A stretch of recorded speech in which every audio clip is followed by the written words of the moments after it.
Where does money come from? Where does it go? Who makes it? The money magician's secrets are unveiled. We get a close look at their mirrors and smoke machines, their pulleys, cogs, and wheels that create the grand illusion called money. A dry and boring subject. Just wait. You'll be hooked in 5 minutes. Very few Americans know that the Fed is a privately owned bank operating for its own profit. It is actually part of a banking cartel that is controlled by 8 families. Our government has no control over them. Their actions have profound results on the American economy. The citizens lose since the Fed will always do what is in the Fed's best interest. The Federal Reserve is the monster inside every American's medicine cabinet, dark closet, and under every bed. We can't escape it, and yet we work harder each day to pay our taxes and bills, and even when we think we are sort of getting a little ahead, we are drowning due to inflation from a debased currency.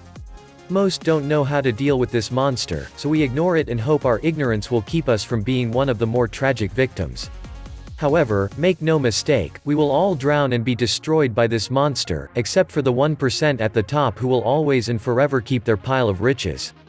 And the amazing part is that this monster is actually created by that same 1% in order to enslave fellow Americans. If that fact alone does not make you furious and ready to go to war against the crooks in charge, then you are living in a fantasy and delusional denial. 3 families are destroying the US, and they are using the Federal Reserve as their main tool. How? By giving politicians free money which they can use to spend on their projects and to effectively buy votes. So these 3 families leverage the power-hungry types by giving them money as a means to get them power. In return, the power-greedy politicians agree to tax future Americans by force, and give the profits back to these same families.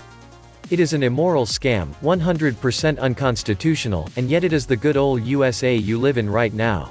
Feeling patriotic, anyone? Who are these 3 families who are secretly waging war against every man, woman, and child in the US? The Bank of America, the Citibank, and the Morgan Chase.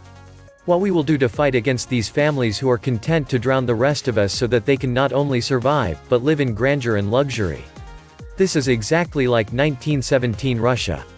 Will we storm the bankers' palaces, strip them of power, and cast them down? Or will we just give up and let them continue to drown us instead? Who among you will rise up and reject the status quo? Who among you will throw off the modern slave chains which now take the form of inflationary tax from devalued currency? If any of you will stand up and say, "Give me liberty or give me death," now is your hour to join the movement to ban the Federal Reserve. And it really is that simple. We don't actually even need to physically fight anyone. All we need to do is use the political channels to end the Fed. If you are up for this book will help you gain great insights. I highly suggest you read it. The main event is the establishment of the Federal Reserve in 1913. Since then the dollar has lost 95% of its value. This means today's dollar is worth 5 cents in $1,913, and it takes about $20 today to equal the value of a $1,913. So the main purpose of the Fed has been to devalue the dollar through inflation. This has allowed politicians to spend endlessly to keep themselves in power while pushing the nation towards bankruptcy. Other important events include FDR's confiscation of all privately held gold in 1933. What the government will confiscate in the next economic crisis to save itself we do not yet know. In 1971, Nixon was forced to have the United States default on its promise to exchange an ounce of gold for every $35, thereby taking the country off the gold standard. This allowed the Federal Reserve to print fiat money, meaning it could print as much money as it wanted. This has led to a national debt of $27 trillion and widespread economic and social disorder. The United States is now obviously in decline, and social disorder is spreading after a brief hiatus. Just look at places like Ferguson and Baltimore, where the police were ordered to stand down and let the riots continue. Meanwhile, the rioters were having a great time destroying property, taking selfies, and posing for television cameras. Resisting arrest has been basically decriminalized in the mainstream media. It is apparent that the country is in the same bread and circuses stage as the declining Roman Empire. Today the bread is massive welfare spending and massive inflation of the currency. The main circuses are the biennial national elections, which are the country's main form of entertainment. The elections are basically a ceremony where people pay homage to the myth that they govern. Meanwhile, the real ruling elites such as the Supreme Court and the Federal Reserve make all the important decisions. The politicians that you elect are run by these people whose main aim is to create a new world order, one world government, a dictatorship with no free elections, frightening but a reality, banks creating money by flooding the market with quantitative easing which forces up the cost of living and lowers the interest rate for ordinary people while the rich get richer. Don't be an ostrich awake. Welcome back to the Atlantis Report. You are here for your daily dose of the truth, the whole truth, and nothing but the truth. Please take a second to smash that like button. And as you know friends, Google has demonetized this channel, so now I rely totally on your donations to keep this channel functional. As you know, it takes a crazy amount of research and time to bring you this content on a daily basis, so I hope you consider helping with whatever donation you can afford. Thank you. 1. The bankers, and a few others, control this country, most of its media and its significant politicians, through their control of a cartel deceptively called the Federal Reserve System. 2. The same bankers, and others, control other major economic powers through parallel control of their central banks, media, and politicians. 3. Despite our founding fathers' vehement opposition to any central bank or government-issued paper money, their efforts to ban it constitutionally have been circumvented.